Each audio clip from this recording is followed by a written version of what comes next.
গত 2 দিন আগে আমাদের দেশে হিন্দু ভাইদের গুরুত্বপূর্ণ ধর্মীয় অনুষ্ঠান দুর্গা পূজা শেষ হল।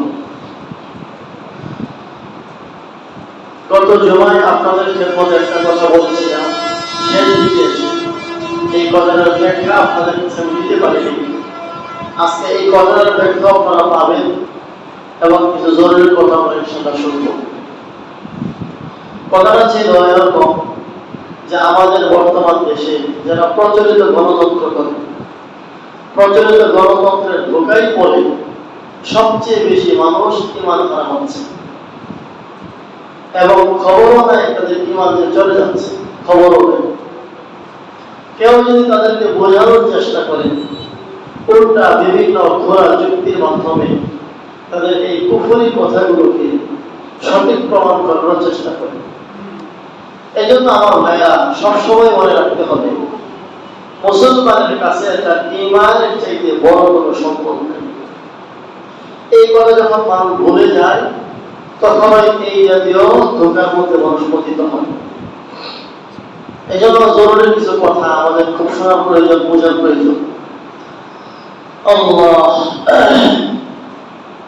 আমরা সকলে একটা কথা জানি, সারা দুনিয়াতে মুসলমানরা এখন লাঞ্ছিত, বেইজ্জতের মধ্যে আছে। আর বেদিন কাফেররা খুব ইজ্জত সম্মান শান শৌকতের সাথে আছে, এটা আমাদের মুখে মুখে। অথচ আল্লাহ তাআলা কোরআন কারীমের মধ্যে বলেছেন, ইজ্জত তো হচ্ছে আল্লাহ, আল্লাহর রাসূলের আর মুমিনের জন্য। ওয়ালিল্লাহিল ইজ্জাতু ওয়া লিরাসূলিহি ওয়া লিল মুমিনিন। ইজ্জত হচ্ছে একমাত্র আল্লাহ, ইজ্জত হচ্ছে একমাত্র রাসূলের, ইজ্জত হচ্ছে একমাত্র মুমিনের। আর যারা মুমিন নয় তাদের জন্য হচ্ছে বেইজ্জতি এবং লাঞ্ছনা। আল্লাহ কোরআনের আরেকটা আয়াতে বলেন, ওয়াদরিবাত আলাইহিমুদ দিল্লাতু ওয়াল মাসকানাতু ওয়া বা'উ বিগাদাবিন মিনাল্লাহ। ইহুদি, মুসলিম, খ্রিস্টান যারা আল্লাহদ্রোহী, এদের ব্যাপারে আল্লাহ তাআলা বলেন এদের জন্য হচ্ছে জিল্লত। ইজ্জত, জিল্লত এই দুটো শব্দ আমরা ব্যবহার করি, কিন্তু আরবি শব্দ কোরআনের শব্দ।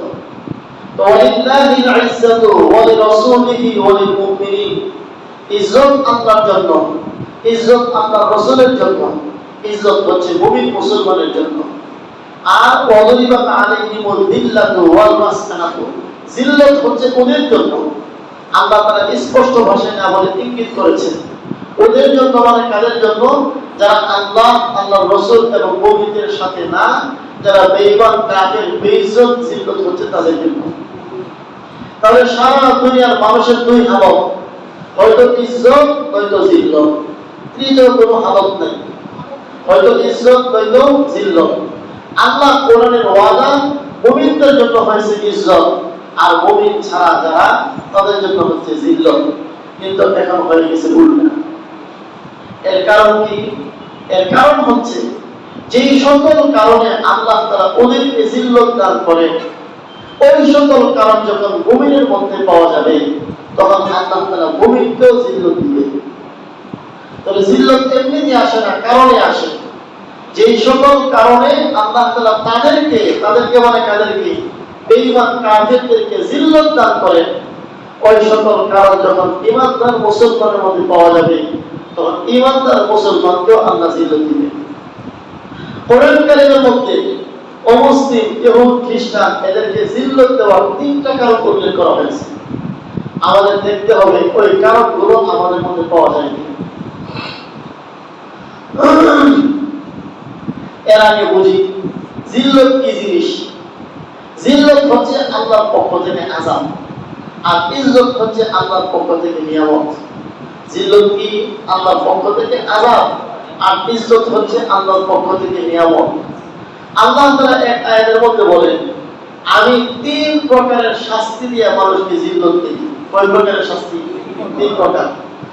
قُلْ هُوَ الْقَادِرُ عَلَىٰ أَن يَبْعَثَ عَلَيْكُمْ عَذَابًا مِّن فَوْقِكُمْ أَوْ مِن تَحْتِ أَرْجُلِكُمْ أَوْ يَلْبِسَكُمْ شِيَعًا وَيُذِيقَ بَعْضَكُمْ بَأْسَ بَعْضٍ।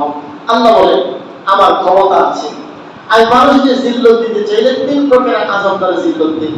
একটা হচ্ছে আসমান থেকে গজব নাজিল করি, আরেকটা হচ্ছে জমিন থেকে গজব নাজিল করি, আরেকটা হচ্ছে পরস্পরের ঝগড়া কাঞ্জা ফাসাদ দ্বন্দ্ব কলহ লাগাই দিয়া একটারে দিয়ে আরেকটারে পিটাই, এইভাবে জীবন আজাব কয়রকম হইল। খুব ভালো করে কথাগুলো বোঝার চেষ্টা করি। এক নম্বর হচ্ছে আল্লাহ চাইলে আসমান থেকে আজাব দিয়ে জিল্লত দেন। যেমন এক জাতি ছিল কওমে লূত আলাইহিস সালামের কওম, এদেরকে আল্লাহ তাআলা আসমানে আযাব দিয়ে ধ্বংস করছে। তারা যখন আল্লাহর অবজ্ঞায় লিপ্ত হলো, হযরত জিবরিল আলাইহিস সালাতু ওয়াস সালামকে আল্লাহ পাঠালেন, তাদের পুরো বস্তিকে আল্লাহ আসমানে উঠিয়ে নিলেন, নিয়ে উল্টো করে ফেলে দিলেন, ফেলে দিয়ে পাথরের বৃষ্টি দিয়ে এদেরকে বিস্মার করে দিলেন। আল্লাহ পরে বলেছেন وَجَعَلْنَا عَالِيَهَا سَافِلَهَا وَأَمْطَرْنَا عَلَيْهِمْ حِجَارَةً مِّن سِجِّيلٍ। আল্লাহ বলেন তাদের নিচকে উঁচু করলাম, আর উঁচুকে নিচু করলাম, আসমান থেকে তাদের উপর পাথরের বৃষ্টি বর্ষণ করলাম। এখনো আছে। তাহলে এটা হচ্ছে এক প্রকারের শাস্তি। আল্লাহ চাইলে উপর থেকে আযাব দেন। দুই নম্বর জমিনি আযাব। কারণকে আল্লাহ তাআলা জমিনে ধসিয়েছেন, কোরআনে আছে। কারণকে জমিনে ধসিয়েছেন, কিয়ামত পর্যন্ত কিছু ধসতেই থাকবে। আর তিন নম্বর হচ্ছে আল্লাহ তাআলা আযাবের পরস্পরের দ্বন্দ্ব কলহ লাগাই দেন।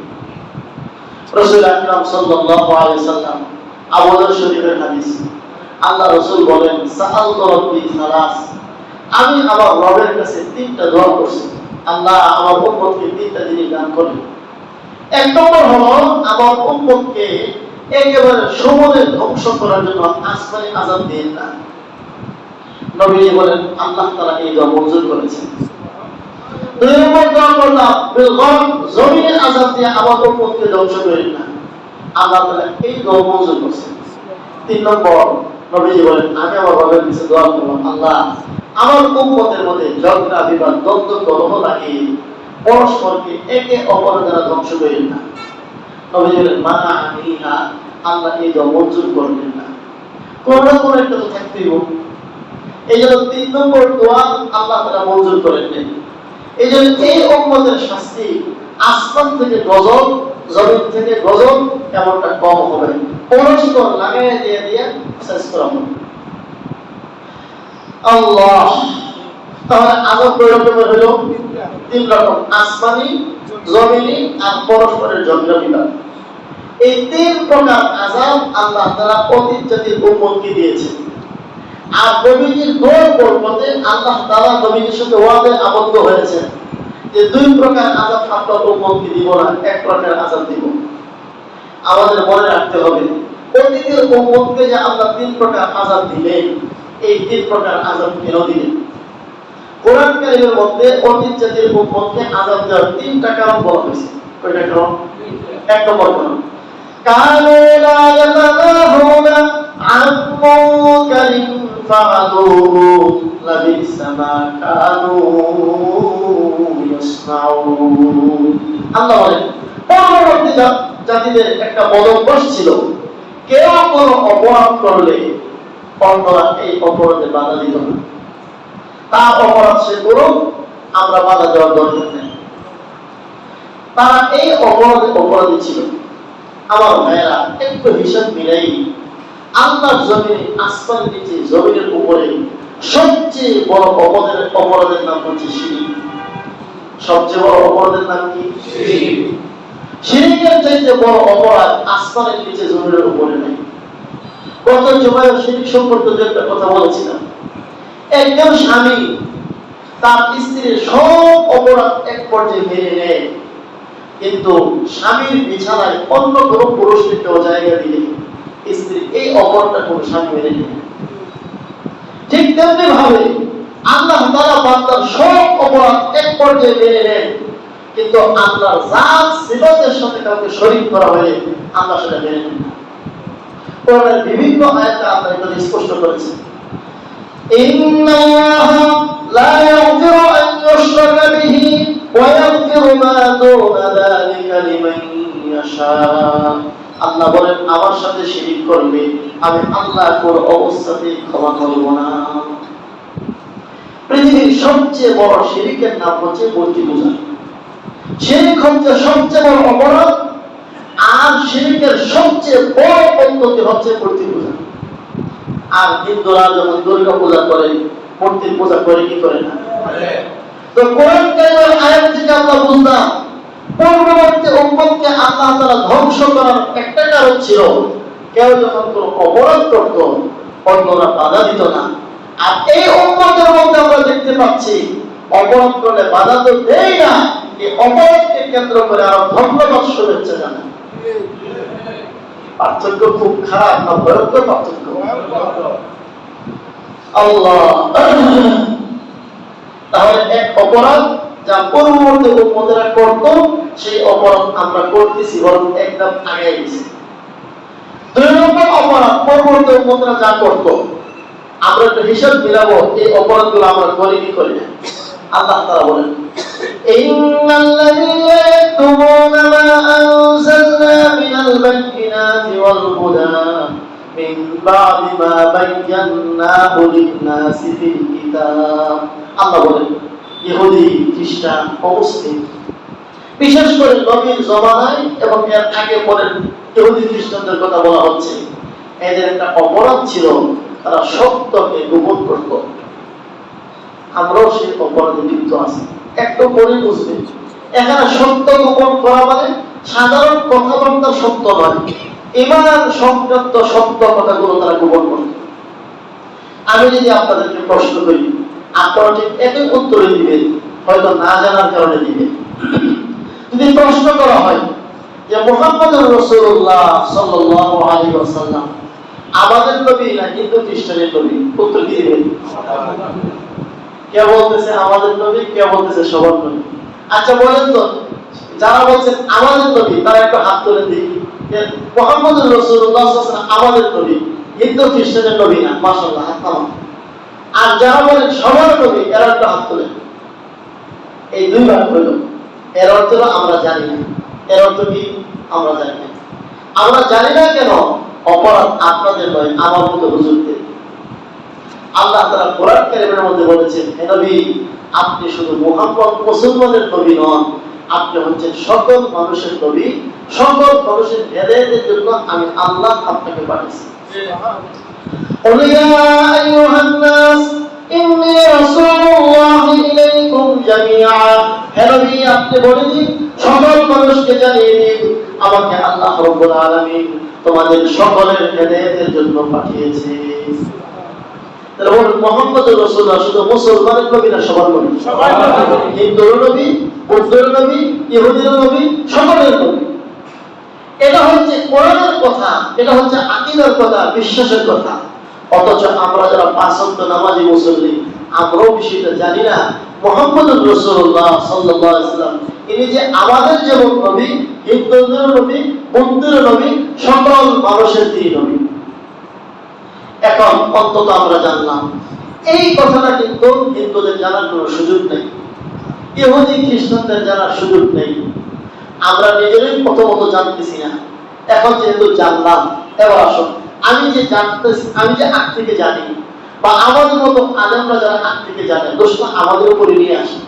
আপনারা সাধারণ মানুষের উপর দোষ রাখলাম না। এখন আমি যে বিষয়টা জানলাম, মুহাম্মদুর রাসূলুল্লাহ সাল্লাল্লাহু আলাইহি ওয়াসাল্লাম সকলেরই নবী, এই কথাটাকে আমাদের দায়িত্ব ছিল না হিন্দু ভাইদের কাছে পৌঁছায় দেওয়া? বলেন, দায়িত্ব ছিল কিনা? দুনিয়ার সামান্য একটা সম্পদের মালিক যদি কেউ হয়, আর এর মধ্যে তিনজন চারজনের হক থাকে, আর এই কথা যদি বলা হয় যে একজনের কাছ থেকে গোপন রাখা হয়েছে, তাহলে আমরা বলবো কত বড় জালেম। বাবা মারা গেলেও কথার কথা, বাবার একটা সম্পদ তিন ভাইয়ে ভোগ করে খাচ্ছে, আরেক ভাইকে জানাই লই না, কত বড় জরুরের কথা। সুতরাং এই সত্যকে আমরা যুগের পর যুগ গোপন করে রেখেছি। আমরা কোনদিন আমাদের ঘরের পাশে, আমাদের দোকানে বসা কোন হিন্দু ভাইকে একদিনও বলি নাই, ভাই তুমি হিন্দু হতে পারো, কিন্তু আমার যিনি নবী তোমারও তিনি নবী। এই কথাটা তুমি মানো অথবা না মানো, এটা তোমার বিষয়, কিন্তু আমি তোমাকে জানি না।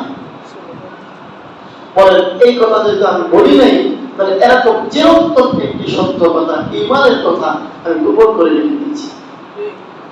দুই নম্বর, পরন্ত কোরআন কাদের কিতাব?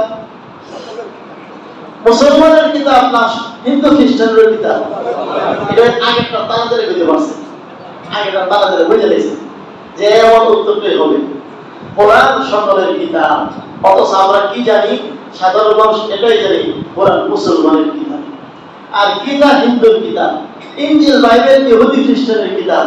অথচ আল্লাহ কোরআন কারীমের মধ্যে বলেছেন কোরআন শুধু মুসলমানের কিতাব নয়, কোরআন বিশ্বের সকল মানুষের কিতাব।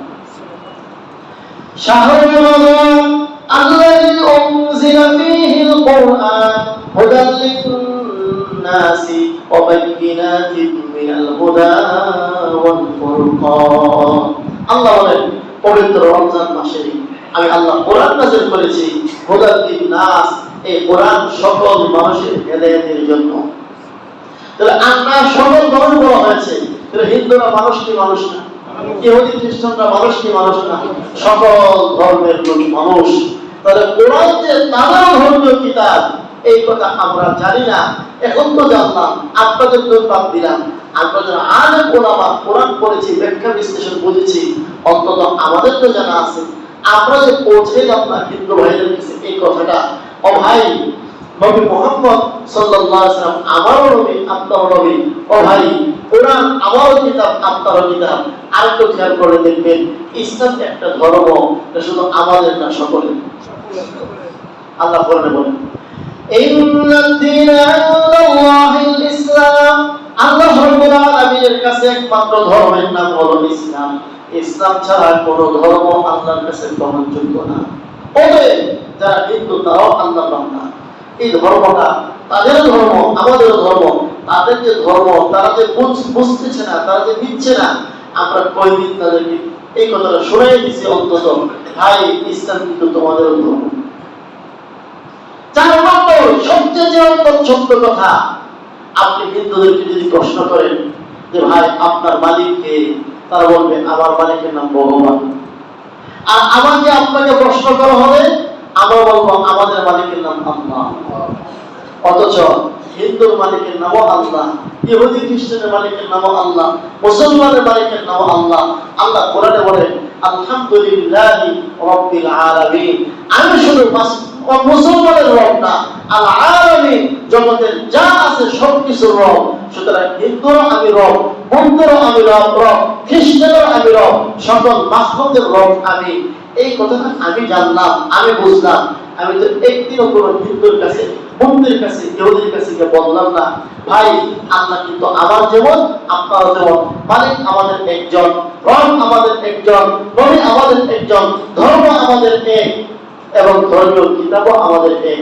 মানা না মানা তাদের বিষয়, কিন্তু পৌঁছানো হচ্ছে আমাদের জিম্মাদারি, আর এটা হচ্ছে তাদের পাওনা। পৌঁছানোটা আমাদের জিম্মাদারি ছিল, পাওনা ছিল। যখন এই মূর্তি পূজাগুলো শুরু হয়, ধর্মীয় তাদের ধর্মীয় উৎসবগুলো শুরু হয়, অন্তত আমরা যারা ওলামায়ে কেরাম, অন্তত যারা ধর্মীয় সচেতন মহল, তাদের দিনের ভিতরে এক ব্যথা কাজ করার দরকার ছিল।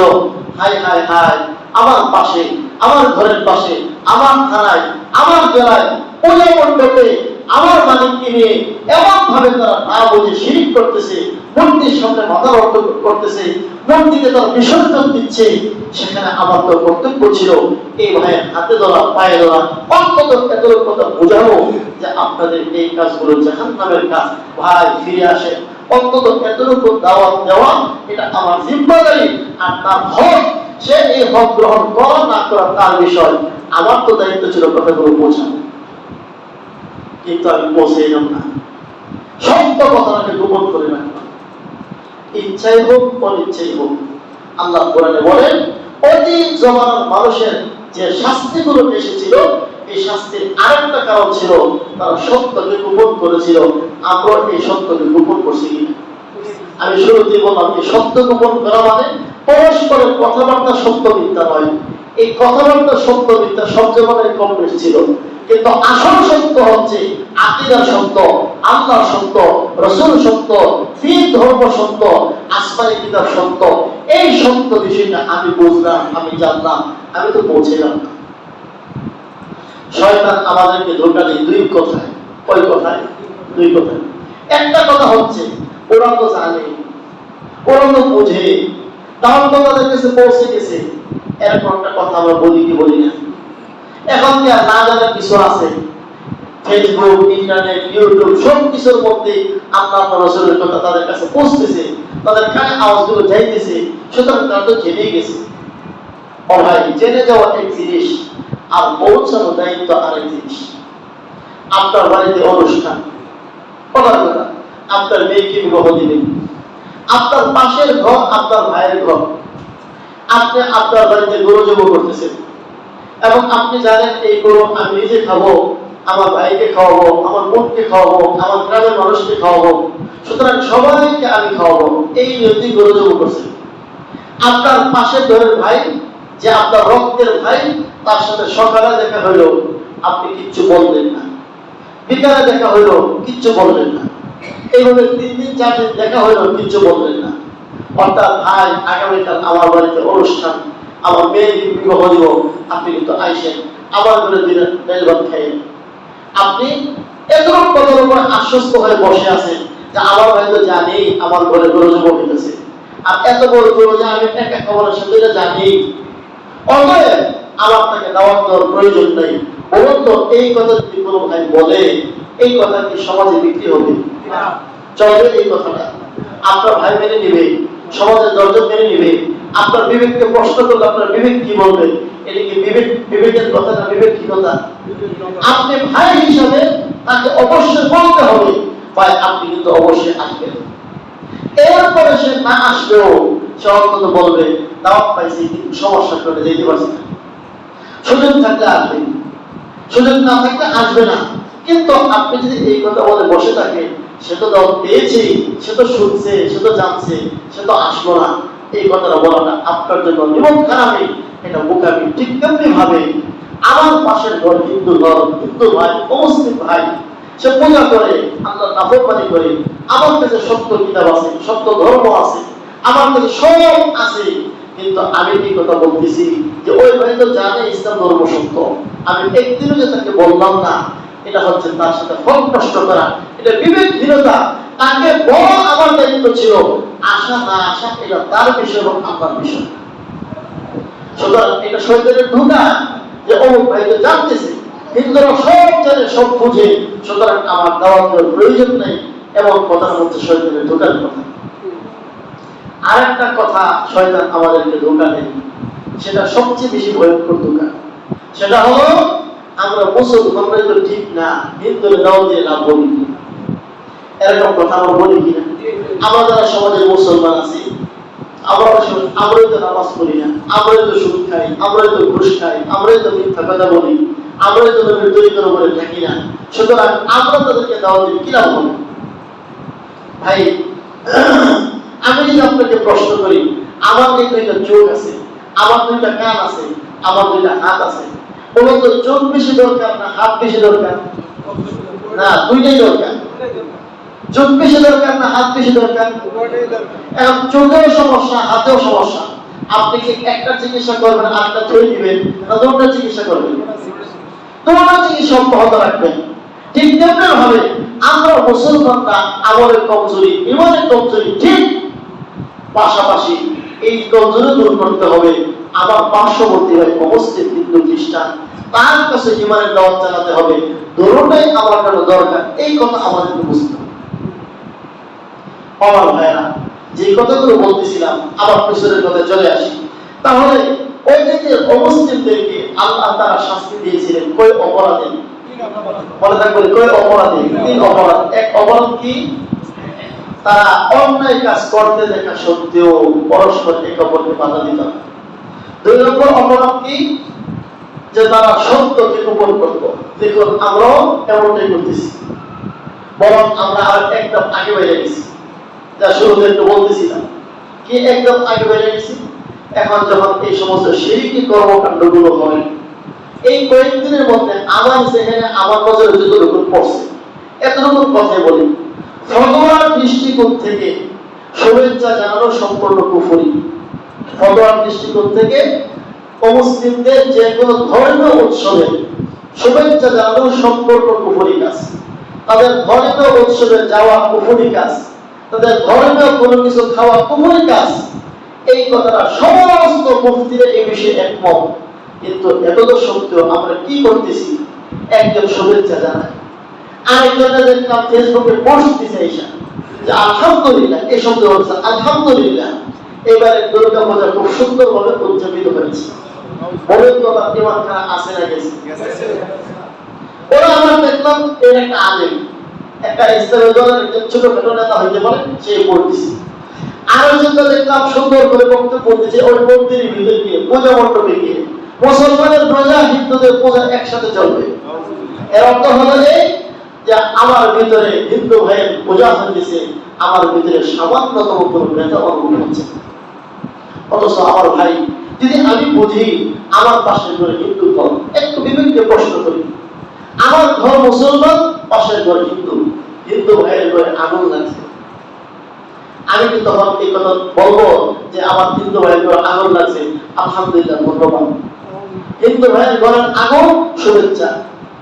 হিন্দু ভাইয়ের ঘর সুন্দর মতো পড়তেছে এবং সকলে আগুনে চলতেছে, ধন্যবাদ। হিন্দু ভাইয়ের ঘর আগুনে পড়া আর আমাদের মুসলমানের ঘর জান্নাতে যাওয়া, দুটো একসাথে হবে। অনেকগুলো বিবেকবান মানুষ কি বলতে পারে? অন্তত ন্যূনতম বিবেক থাকলেও বলতে পারে না। ওরা শিরিক করছে, মূর্তি পূজা করতেছে। আমি পরিষ্কার জানি, শিরিক করা, মূর্তি পূজা করা মানে জাহান্নামের আগুনের দিকে যাওয়া। এই মুহূর্তে তার মৃত্যু হলে জাহান্নাম ছাড়া কোনো উপায় নেই। আর আমি খুশি হচ্ছি রোজা পূজা একসাথে, আমি খুশি হচ্ছি শুভেচ্ছা, আমি খুশি হচ্ছি ধন্যবাদ, আমি খুশি হচ্ছি আলহামদুলিল্লাহ। কত বড় নিরব খারাপি, কত বড় বেইনসাফি, কত বড় জুলুম, কত বড় কুফরি আমার দ্বারা হচ্ছে। আমার মাথায় পাগড়ি, আমার মাথায় টুপি, আমার মধ্যে ইসলামের কথা, আল্লাহর ভয় যদি ন্যূনতম থাকতো, এই কুফরি গণতন্ত্রের কারণে আমার ঈমানকে কখনো কোনো অবস্থায় বৃদ্ধি করতাম না। এটা তো আমাদের কথাগুলোই বললাম। যারা অন্য দলের, যারা ইসলামের নাম বিক্রি করে না, ওদের তো আরো ভয়ঙ্কর, আরো মারাত্মক। সেটা কি? একটা তাকে দেখলাম সুন্দর করে বলতেছে দুর্গারও শক্তি আছে, দুর্গারও কি আছে? শক্তি আছে। বলেন এটা শিরক এবং কুফর হওয়ার ব্যাপারে সামান্যতম কোনো সন্দেহ আছে? তাহলে কি ধারণা আছে? দেখুন, তার নাম মুসলমানের নাম, বাংলাদেশের মধ্যে তারা বসবাস করে, আর এই কথা বলে যে দুর্গেরও কি আছে? শক্তি আছে। হায় হায় মুসলমান, আমরা কোথায় বসবাস করি? আমাদের ঈমানের কি হবে? আল্লাহর কাছে আমাদের কি জবাব দিতে হবে? একটু কল্পনা করতেছি। এরপর একটা ভিডিও দেখলাম, সম্ভবত লক্ষ্মীপুরের ভিডিও হবে। আমার মধ্যে এরকম পার্টি নাই, এরকম জুব্বা টুব্বা পরে তাদের পূজা মণ্ডপে গেছে, এদের চা নাস্তা বসে বসে খেতেছে। লজ্জা থাকার দরকার মুসলমান। আজ পর্যন্ত কোনো শুনলাম না কোন অমুসলিম ঈদের দিন, জুমার দিন কোন মুসলমানের ঘরে এসে চা নাস্তা খেতে। তোমার কি লজ্জা হয় না? তোমার ঈমান নাই, তাই হয়তো লজ্জা থাকার দরকার ছিল না। কিভাবে টুপি পরে, জুব্বা পরে, ইসলামের প্যান্ট পরে হিন্দুদের পূজা মণ্ডপে গিয়ে তাদের প্রসাদ তুমি খাইছো, তোমার কি লজ্জা করে না? তুমি মানুষের ঈমান নেই, কেন ছেড়ে খেলতেছো? এই কথাগুলো কেন বলতে হচ্ছে আপনাদেরকে? যখন এইগুলো আপনাদের নজরে পড়বে, আপনারা মনে করবেন এই কাজগুলো ঠিক কাজ, তখন আপনার ঈমান নষ্ট হবে। এই জন্য আমার ভাই, আমি পরিষ্কার ভাষায় আপনাদেরকে সতর্ক করছি, কোন মুসলমান এই যে কুফরি কাজ, শিরকি কাজের সাথে কোনোভাবে সম্পৃক্ত থাকতে পারে না। হ্যাঁ, সরকারের কিছু দায়িত্ব থাকে, সেটা ভিন্ন জিনিস, আর জনগণের দায়িত্ব ভিন্ন জিনিস। সরকারের দায়িত্ব পূজা মণ্ডপে যাওয়া হয়, সেখানে নিরাপত্তার ব্যবস্থা করা, যেন তারা তাদের ধর্ম ঠিক মতো পালন করে, নিরাপত্তার ব্যবস্থা করা। এটা সরকার প্রশাসন দেখবে, এটা আমরা জনগণের কাজ না। জনগণ হয়ে ধন্যবাদ জানানো, শুভেচ্ছা জানানো, তাদের পূজা মণ্ডপে যাওয়া, তাদের মিষ্টি খাবার খাওয়া, রোজা পূজা এক বলা, আমার এই কত বলা দুর্গার শক্তি আছে, সম্পূর্ণ কুফরি কাজ। আমার ভাই, এই সকল কথায় আমাদের ঈমান যেন আমরা নষ্ট না করি, খুব সচেতন। এই কথাগুলো আমার দিল থেকে বলতেছি, এই জন্য আমাদের করার দরকার ছিল কি, আর করতেছি না। কি করার দরকার ছিল একটু আগে বুঝতাম, তাদের কাছে আমাদের ঈমানের দাওয়াতটা পৌঁছানো প্রয়োজন ছিল। গ্রহণ করা আর না করা সেটা তাদের বিষয়। ইসলাম কখনো কোনো ধর্মকে কারো উপর চাপিয়ে দেয় না। ইসলাম সত্য ধর্ম, তা পৌঁছানোর আহ্বান আমরা জানাতে পারি। রাসূল আকরাম সাল্লাল্লাহু আলাইহি ওয়াসাল্লামের সিফাত কি ছিল, নবীজি কি গুণ ছিল? শাবায়ের তিরমিজিতে হাদিস আছে, রাসূল আকরাম সাল্লাল্লাহু আলাইহি ওয়াসাল্লাম মুতাওয়াসিল আহজান, সব সময় নবীজি চিন্তাযুক্ত থাকতেন। দাইমান ফিকরা, নবীজি সব সময় উম্মতের ফিকরে থাকতেন। হায় আমার উম্মতটি জাহান্নামে চলে যাচ্ছে, আমার উম্মতটি জাহান্নামে চলে যাচ্ছে, আমার উম্মতটি জাহান্নামে চলে যাচ্ছে। একটা ছেলে ইহুদির ঘরের সন্তান নবীজির কাছে মাঝে মধ্যে আসতো। নবীজি শুনলেন সে ইন্তেকাল করতেছে, ইন্তেকালের আগ মুহূর্তে তার কাছে গিয়ে বসছে আর বলতেছে, তুমি কালিমাটা পড়ো, তুমি কালিমাটা পড়ো। সন্তানটা নবীজির কাছে আসা যাওয়ার কারণে নবীজির প্রতি এক প্রকারের মহব্বত হয়ে গেছে। তার বাবাও বসা, নবীজিও বসা। একবার সন্তান বাবার মুখের দিকে তাকায়, আমি কালিমা পড়ে বাবা কি বলবে, আমার নবীজির মুখের দিকে তাকায়, কালিমা না পড়লে নবীজির তো কষ্ট হবে। অবশেষে কেমন হলো, বাবা ইঙ্গিত দিয়ে বললেন, আপনি আবার আছেন, বাবা তুমি আবুল কাসেম মুহাম্মাদের কথা মেনে নাও, তুমি কালিমা পড়ে নাও। সাথে সাথে ইহুদি বাচ্চা কালিমা পড়লো, দুনিয়া থেকে বিদায় হলো। আমাদের নবীর সিফত ছিল এটা। কখনো মুসলিমের শিরকি কাজে একদম কেউ ইতিহাস দেখাতে পারবে না সেখানে গিয়ে আনন্দ প্রকাশ করছে, তাদেরকে শুভেচ্ছা জানাইছে। বরং যখন শিরক শুরু হবে, মুমিনের দিলের ভিতরে ব্যথা তৈরি হবে, এক যন্ত্রণা তৈরি হবে। হায় হায় হায়, আমার ভাই, আমরা একসাথে ব্যবসা করি, একসাথে চাকরি করি, একসাথে উঠা বসা করি, সে কিন্তু আমি মুসলমান, সে এইভাবে শিরক করতেছে, তার ঘর যেমন আগুনে জ্বললে আমার ব্যথায় আমি দৌড়ে যাই, আগুন নিবানোর চেষ্টা করি। তার সন্তান যদি আগুনে ঝাঁপ দিয়ে পড়ে, আমি এই কথা দেখি না সে হিন্দু না মুসলমান, দৌড়ে যাই, আগুন থেকে উদ্ধার করার চেষ্টা করি। জাহান্নামের আগুনে সে ঝাঁপ দিচ্ছে, আমি এক কথাকে বললাম না আমি কেমন মুসলমান, আল্লাহ কাট করে আমি কি জবাব দিই? আল্লাহ, এই জন্য আমার ভাই, আল্লাহ তাআলা কোরআন কারীমের মধ্যে বলেছেন, এরপর কেউ যদি এই সকল পাপে লিপ্ত হয়ে যায়, বরং সত্যকে গোপন করা কত বড় পাপ, যেই পাপের কারণে আল্লাহ তাআলা অতীত জাতিকে আযাব দিয়েছেন। কোন অন্যায় কাজ হতে থাকলে বাধা না দেওয়া কত বড় পাপ, যেই কাজ করার কারণে অতীত জাতিকে আল্লাহ তাআলা শাস্তি দিয়েছেন। তাহলে আমি কথা শুরু করছিলাম কোন জায়গা থেকে, মুসলমানকে আল্লাহ তাআলা জিল্লত দিচ্ছেন কেন? এর কারণ আল্লাহ তাআলা কোরআন কারীমে উল্লেখ করেছেন, অতীত জাতিরা তিনটা অপরাধে লিপ্ত ছিল। এই তিন অপরাধ যদি মুসলমানের মধ্যে চলে আসে, এই মুসলমানকেও আল্লাহ তাআলা জিল্লত দিবেন। একটা অপরাধ যে তারা অন্যায় কাজ করতে দেখলেও বাধা দেয় না, যেন আমরা বাধা দিচ্ছি। এই বাধা দেওয়ার অর্থ এই নয় যাতে লাঠি বেঁধে তার মাথার উপর আঘাত করবেন। এখানে বাধা দেওয়ার অর্থ হচ্ছে আপনি আপনার জায়গায় সত্য দেওয়াটা তার কাছে পৌঁছানো, মানা না মানা তার বিষয়। আর দুই নম্বর, সত্যকে আমরা গোপন করে রাখছি। অন্তত একটা বিষয় আজকে আমাদের কাছে পরিষ্কার হইল যে কোরআন শুধু আমাদের নয়, বরং কার? সকল মানুষের। মুহাম্মদুর রাসূলুল্লাহ সাল্লাল্লাহু আলাইহি ওয়াসাল্লাম শুধু আমাদের নবী নয়, সকল মানুষের নবী। আল্লাহ তাআলা শুধু আমাদের মালিক নয়, সকল মানুষের মালিক। আল্লাহ তাআলা সকল মাখলুকের মালিক। এমনি ভাবে ইসলাম শুধু মুসলমানের ধর্ম নয়, সকল মানুষের ধর্ম। তিন নম্বর অপরাধ ছিল অতীত জমানার মানুষের। সে অপরাধটা কি? তিন নম্বর অপরাধ ছিল, আল্লাহ তাআলা কোরআন কারীমে বলেছেন, ফালাম্মা নাসু মা যুকিরু বিহি আনজাইনাল্লাযীনা ইয়ানহাউনা আনিস সূ ওয়া আখাযনাল্লাযীনা যালামু বিআযাবিন বাঈসিন বিমা কানু ইয়াফসুকুন। আল্লাহ বলেন, যারা আল্লাহ তাআলার যে উপদেশ বাণী, আল্লাহ তাআলার হুকুম আহকাম, বিধিবিধান এগুলোকে বলে গেল, অর্থাৎ আল্লাহর বিধিবিধান সম্পর্কে যারা কাফের, এই জন্য আল্লাহ তাদেরকে শাস্তি দিয়েছে। আমরা তো আল্লাহ তাআলার বিধিবিধান সম্পর্কে কাফের, সুতরাং আমরা আল্লাহর কাছে বেইজ্জত হব না, জিল্লত হব না। এটা না হওয়াটা বরং আশ্চর্যজনক, হওয়াটাই স্বাভাবিক। কারণ অতীত জমানায় যে সকল অপরাধের কারণে জাতিকে জাতি আল্লাহ ধ্বংস করে দিয়েছেন, এই সব অপরাধ আমাদের মধ্যে শুধু পাওয়া যাচ্ছে তাই না, বরং আরো কয়েক ধাপ আমরা এগিয়ে গেছি। এই জন্য আমার ভাই, আমাদের খুব ভালো করে বুঝবো, আল্লাহ তাআলা যেন অন্তত আমাদেরকে এই জাতীয় পাপ থেকে বেঁচে থাকার তৌফিক দিন, সবাই বলি আমিন। এখন কেউ যদি এই কাজগুলো করেই ফেলে, এখন তার কি করুন? আল্লাহ তাআলা আরেকটা আয়াতে তার কারণ বলছে, যদি তুমি বুঝো তোমার অপরাধ হয়ে গেছে, তুমি এতদিন পর্যন্ত ভুল পথে ছিলা, এখন আল্লাহ তাআলা বলেন তিনটা গুণ অর্জন করে ফেলো, আমি আল্লাহ অতীতের সব অপরাধ সব ভুল আমি ক্ষমা করে দেব। ইল্লাল্লাযীনা তাবু, এক নম্বর হচ্ছে অতীতের ভুল থেকে তুমি তওবা করে নাও। দুই নম্বর আসলাহু, এবং তুমি সংশোধন হয়ে যাও। আর তিন নম্বর ওয়াবাইয়ানু, এবং তুমি যে সত্যকে গোপন করতা এই সত্যকে গোপন করা এখন আর গোপন করে না, এগুলো প্রকাশ করে দাও। এই জন্য আমরা সকলে যদি নিয়ত করি যে ইনশাআল্লাহ আমরা তো এই কাজগুলো করবোই না, ওই সংক্রান্ত বিষয়ে শুভেচ্ছা, ধন্যবাদ, মোবারকবাদ এগুলো তো করবোই না, তাহলে পূজা অনুষ্ঠানে যাবোই না। অন্তত সাধ্য মতো আমাদের কোনো ধর্মীয় হিন্দু ভাই থাকলে, বৌদ্ধ ভাই থাকলে আমরা একসাথে ব্যবসা করি, একসাথে চাকরি করি, অন্তত এতটাও যদি আমরা পৌঁছাই দিই, ভাই আল্লাহ সকলে, মুহাম্মদ রাসূলুল্লাহ সকলে, কোরআন সকলে, এই কথাটা আপনি মেনে নেন, আপনি দুনিয়াতেও শান্তি থাকবে, পরকালেও শান্তি থাকবে। এই কথাটা বললেই সে আপনার মাথায় আঘাত করবে না, আপনার মাথায় আঘাত করবে না।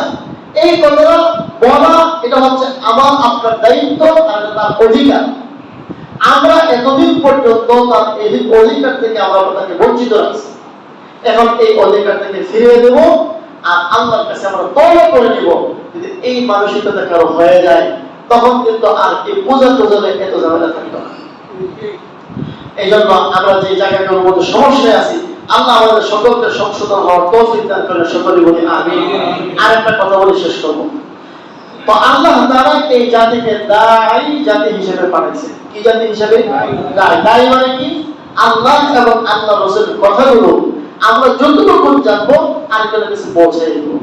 এটা হচ্ছে দাঈ হওয়ার অর্থ। যখন কোন জাতি দাঈ হয় তখন আল্লাহ তাআলা তার থেকে আযাব গজব সরায় দেন এবং আল্লাহ তাআলা তার জন্য ইজ্জতের জীবনের ব্যবস্থা করেন।